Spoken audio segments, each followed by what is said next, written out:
ہیں. دیکھیں وزراء کی ضرورت ہوتی ہے.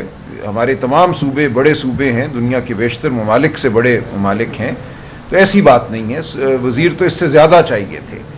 آپ نے ایک بنایا ہوا ہے قانون, ایک آئین, جس طرح بھی بنا ہم اس کو نہیں مانتے.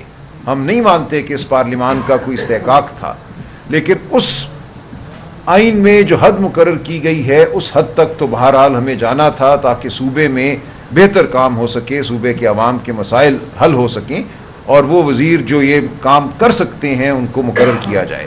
تو اس کا کوئی تعلق نہیں ہے ترمیم کو ماننے سے. ہم اس سے زیادہ وزیر سمجھتے ہیں صوبہ خیبر پختونخوا میں ہونے چاہیے. دیکھیں عدالت میں تو ہم ہیں.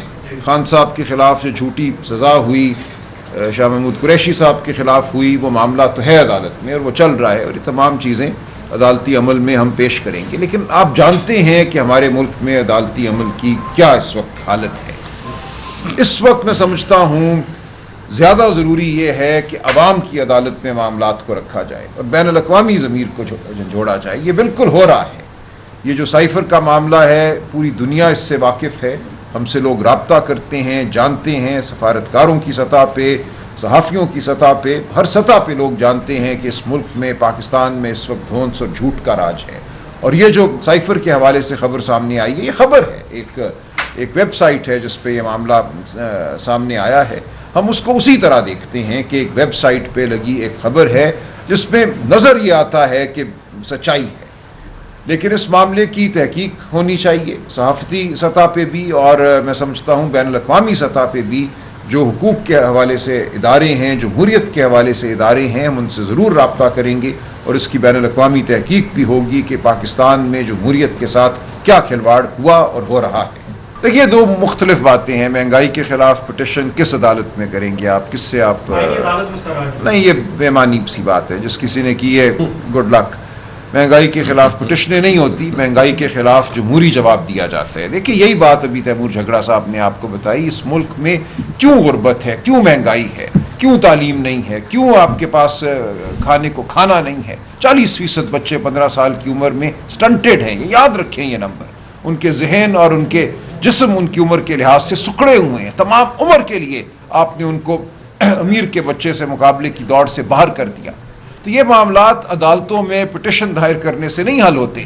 یہ معاملات جمہوری عمل کے ذریعے حل ہوتے ہیں. ان معاملات کے لیے آپ کو آواز بلند کرنا پڑتی ہے. ہم آواز بلند کرتے ہیں, کرتے رہیں گے.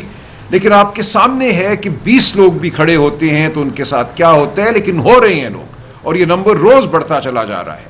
لوگوں کو پتا ہے کہ ان کے پیٹ پر کس نے حملہ کیا ہے, ان کے حقوق پر کس نے حملہ کیا ہے. یہ جو ایک خلش ہے, جو غصہ ہے معاشرے میں, ہر روز ہمیں محسوس ہو رہا ہے. اس کا درجہ حرارت بڑھ رہا ہے.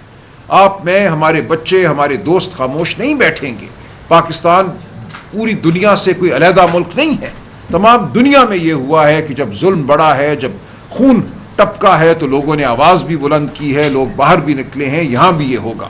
ہم چاہتے ہیں اس سے پہلے یہ نظام ہوش کے ناخن لے, پاکستان کے لوگوں کو ان کی جمہوریت, ان کے حقوق, انسانی حقوق لوٹا دیں.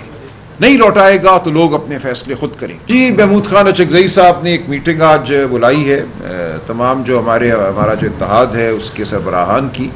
آج اس بارے میں بات ہوگی اور انشاءاللہ ہم آگے بڑھیں گے. دیکھیں یہ میں بار بار کہتا ہوں کہ یہ جو لوگوں کے ذہن میں ایک بات سما گئی ہے کہ ایک حملہ ہونا چاہیے کسی شہر پہ, کسی چوک پہ, اور اس حملے کے ذریعے خان صاحب آزاد ہو جائیں گے, یہ ایک دن کی بات ہے, ریلیں آئیں گے اور وہ ہو جائے گا. ایسا تب ہوتا ہے جب ایک انقلابی صورتحال ہو. بار بار ہم یہ کہتے ہیں کہ ایک سیاسی ایونٹ ایک چیز ہے جس میں 10, 20, 40, 50 ہزار لوگ ہوں, اور ایک انقلابی عمل جو پورے ملک میں ایک طوفان کی طرح, ایک سیلاب کی طرح بہا کے لے جائے ہر ظلم کے نظام کو, وہ ایک دوسری بات ہے. ہم اس جانب بڑھ رہے ہیں, مجھے یہ ہوتا نظر آ رہا ہے, اور اسی لیے ہم بار بار کہتے ہیں ہوش کے ناخن لو. ایسا ہونے سے پہلے پاکستان کے لوگوں کو ان کی عزت لوٹا دو. تم نے گھروں پر حملہ کیا ہے, چار دیواری کو مسمار کیا ہے, ووٹ کو چرایا ہے, اس سے تائب ہو.